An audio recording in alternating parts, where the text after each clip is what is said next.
जनाब अली, दो गुजारिशात हैं। कॉन्स्टिट्यूशनल अमेंडमेंट्स हुई और पाकिस्तान को एक नया निज़ाम अदल दिया गया है। इस निज़ाम अदल के नतीजे में अब जो 3 सीनियर मोस्ट जज होंगे, सीनियर प्यूनी जज और 2 नेक्स्ट सीनियर जजेस, उन तीनों की ये तवक्कुआत होगी कि हुकूमत या वज़ीर आज़म इनमें से किसी एक को भी चीफ जस्टिस बना सकता है और यूं इन तीनों में से कोई भी हुकूमत वक्त को नाराज करने की कोशिश नहीं करेगा। पहले से ही हमारा निज़ाम अदल जो है 138वें नंबर पे दुनिया के इंडेक्स पे आ रहा है। मुकदमात जो हैं वो दहाइयों तक चलते रहते हैं। अब ये जो अमेंडमेंट हुई है, हो सकता है मौजूदा तौर पे तो हुकूमत मुस्तफ़ीद हो, शायद जज साहिबान कोशिश करे कि ताबेदार रहे हैं, लेकिन जब ये हुकूमत नहीं होगी, किसी और पार्टी की हुकूमत होगी, तो क्या ये जो निज़ाम दिया है, क्योंकि तीनों जज साहिबान जो है वो हुकूमत वक्त को नाराज़ नहीं करेंगे। ये इस आईनी तरमीम का सबसे डिज़ास्टरस आस्पेक्ट है। और जिस मुआशरे में ऑलरेडी हमारी अदालतें जो हैं, कल जो लॉ मिनिस्टर फरमा रहे थे, कोई इनकी शानदार तारीख नहीं है इंसाफ करने की। जुल्फ़िकार अली भुट्टो शहीद को इसी सुप्रीम कोर्ट ने तख्तेदार पे लटकाया था। इसी अदलिया ने जस्टिस मुनीर भी पैदा किया, इसी अदलिया ने इफ्तिखार चौधरी भी पैदा किया, इसी अदलिया ने साकिब निसार को भी जन्म दिया, जस्टिस डोगर भी आए, जस्टिस खोसा भी आए और सबसे ज्यादा प्रो मुनीर जस्टिस फाइज़ भी आ गए।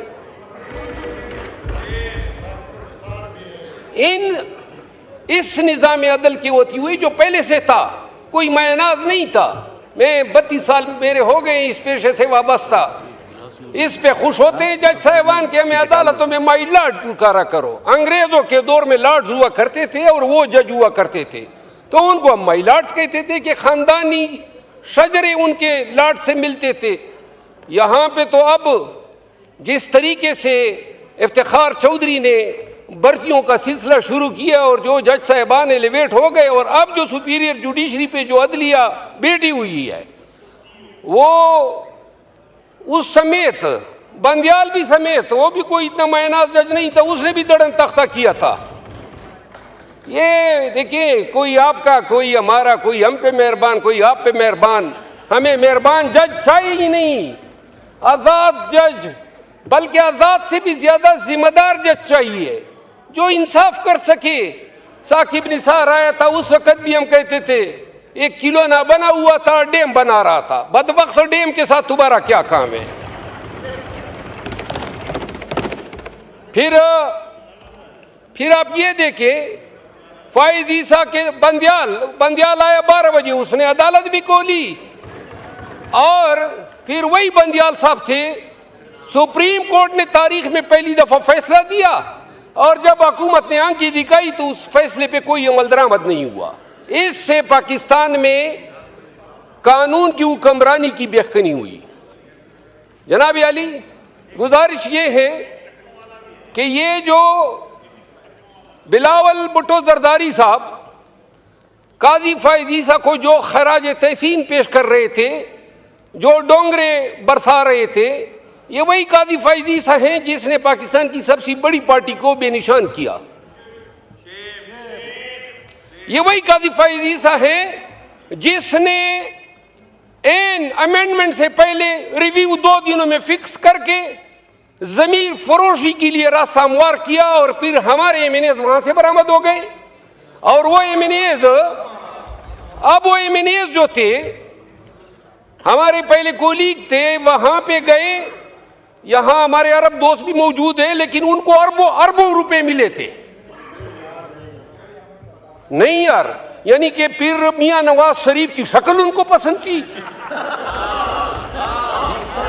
हाँ, अच्छा, यानी बड़े ही बेजोक लोग थे। अच्छा, ये अब आप मुझे उस पे ला रहे हैं ना, मुझे तकरीर करने दे। जनाब अली, हमारे दोस्त अगवा हुए कहते हैं, हमारे दोस्त जो हैं, और ये अरबों की जो पेशकशें हैं, इस ऐवान में मौजूद शायद ही कोई ये में नहीं होगा जिसको नहीं हुएंगे, मुझ समेत।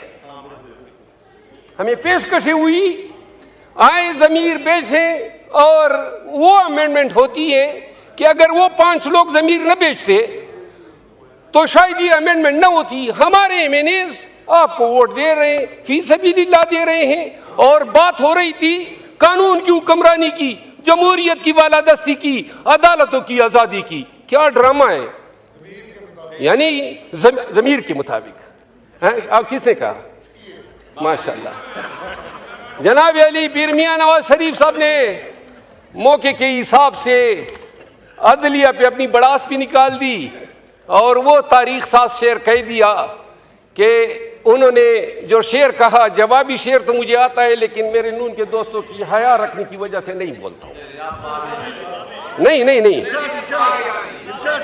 आखिरी बात यह है, ये वक्त गुजर जाएगा। हम मंसूर अली शाह साहब को ला रहे हैं, या अफरीदी साहब को ला रहे हैं, या कॉन्स्टिट्यूशनल बेंच के सरबराह के तौर पे अमीनुद्दीन खान को ला रहे हैं।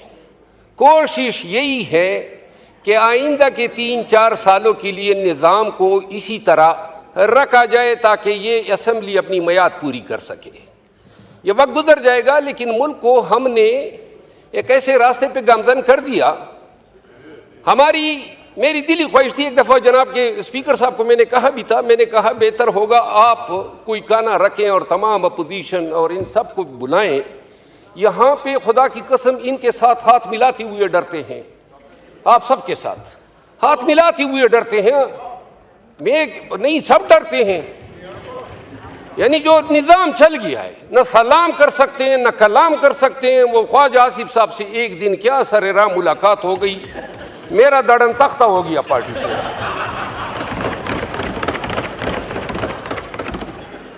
तो मेरी गुजारिश ये है जनाब स्पीकर कि ये जिस तरीके से अमेंडमेंट लाई गई, शायद ही बॉर्डर लाइन पे हम रह गए। थोड़ा सा अगर एक हमें अकोमोडेट कर देते तो ये कंसेंसस से भी लाई जा सकती थी।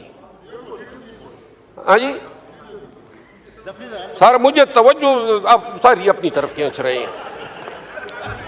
जनाब डिप्टी स्पीकर साहब, आखिरी बात यह है कि लकी सीमेंट एक इदारा है जो लकी मरवत में कायम है, एशिया का सबसे बड़ा सीमेंट प्लांट है। सन 1996 से ये ऑपरेशन कर रहा है। हमारी शेख बदीन के पहाड़ जो हैं इसने निगल लिए, लेकिन मेरे इलाके, मेरे हलके को न तो ये CSR में कुछ दे रहा है, न रॉयल्टी में दे रहा है, और ना हमारे हल्के या लोगों की फलाह बहबूद के लिए कोई काम किया है।